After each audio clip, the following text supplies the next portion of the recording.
So, mahilig ba kayo sa mga motor na old school ang datingan?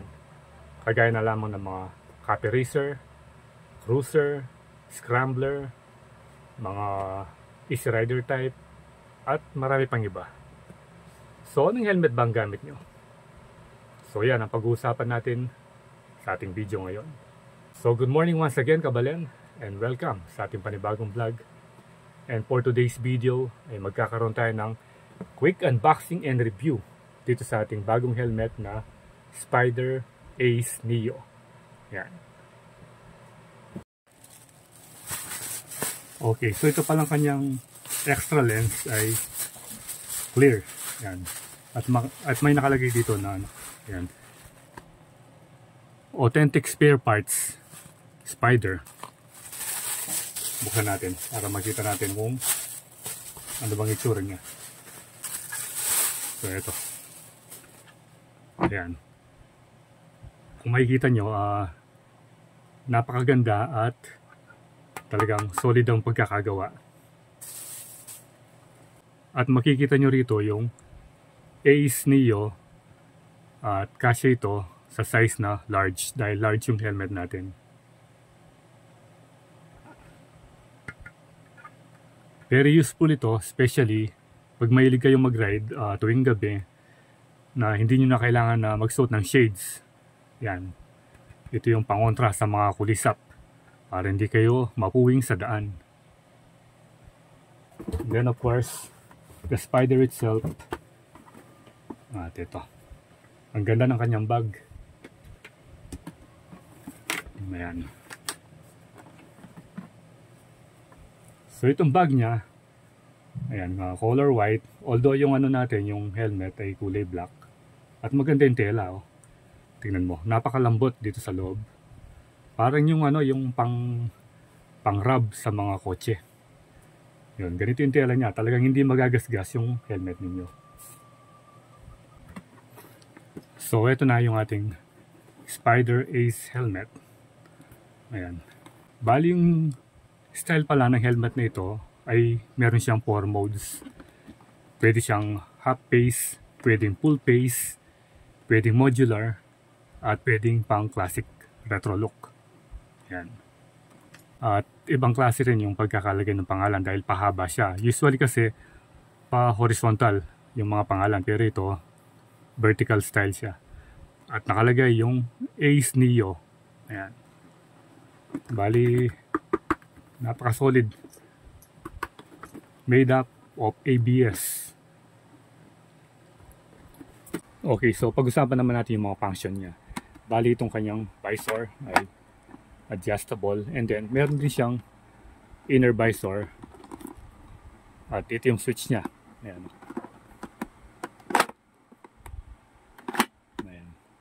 Bali dito mo i-adjust ang switch para hindi mo na hahawakan yung inner visor niya.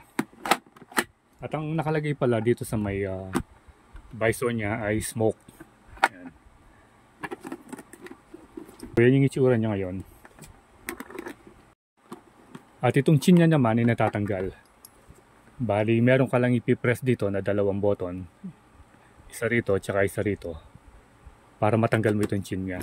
So subukan natin tanggalin. Yun. Madali lang naman siyang tanggalin. Eto, ipipress mo lang yung 2 ito.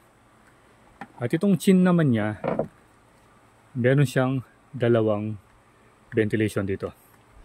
Ayun, tapos makikita mo rin doon, no? Ito, may foam, parang may foam siya rito, screen, para hindi pumasok rito yung dumi o yung alikabok. At dito, may makikita kayong bilog dito. Dito ilalagay yung mic sapagkat itong helmet na ito ay intercom ready. Meron din pala siyang design na stripe dito. Ewan ko kung visible sa camera dahil black siya kasi kulay gray yung design. Yung stripe, ito, nakadugtong dito sa design na stripe dito. So ito yung sinasabi ko sa inyo na intercom ready dahil kung makikita nyo, sisilipin natin dito. Meron na siyang slot dito, yung bilog. Ayan, dito nakalagay. So ito yung itsura niya kapag wala yung chin. And then itong strap naman, Maganda naman ang pagkakagawa. Yan, yung kagandahan dito, maganda yung ano niya rito, malambot. Dito sasabit yung baba nyo. And then, syempre, quick release. Yan. At ito naman foam niya, maganda rin yung quality, malambot. At saka, dahil bago, para kang nasa loob ng sasakyan, ng bagong kotse. Ganito yung amoy niya. At madali rin itong tanggalin. Kung halimbawa, narumian, eto, ano lang eh. Ayan. Bali, snap lang yung tatanggalin mo rito. Hindi kagaya ng ibang helmet na mahirap tanggalin yung mga foam. Tapos pag binabalik mo, mahirapan ka pa rin.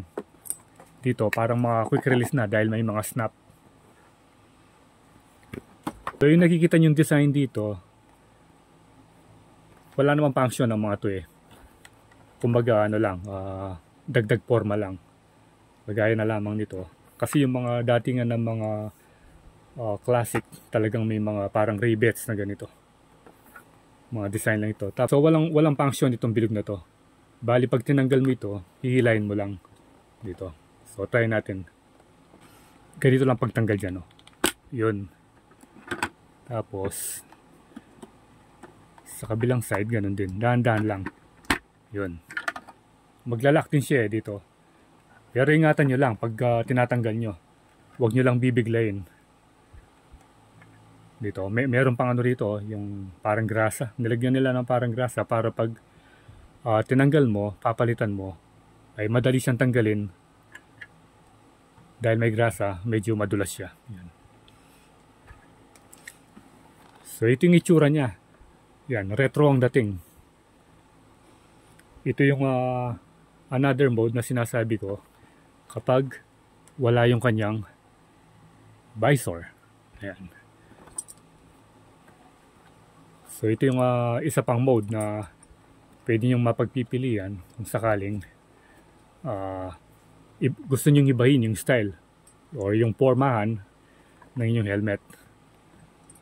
And then pag nilagay mo naman ito, subukan naman natin ilagay itong chin niya. Yun.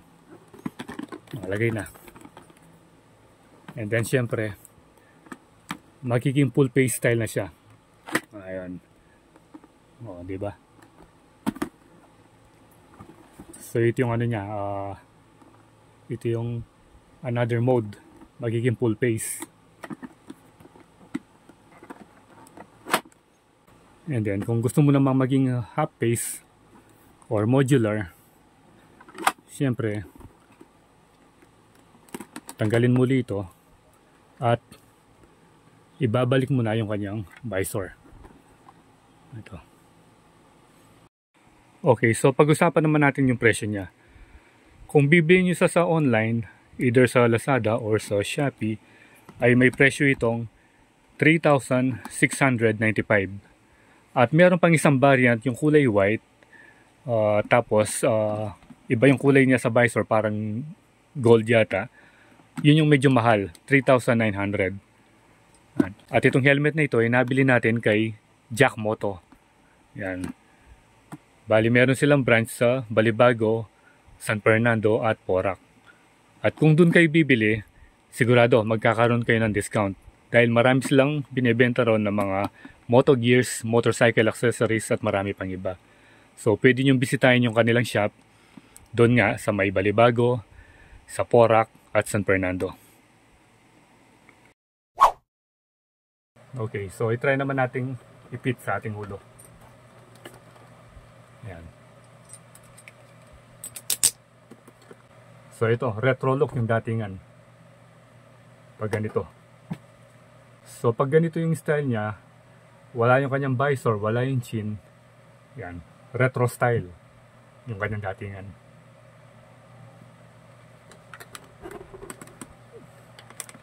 So ito naman yung itsura niya. Full face. Pag nakalagay yung chin. So ito naman yung itsura kapag nandito yung kanyang visor. Yan.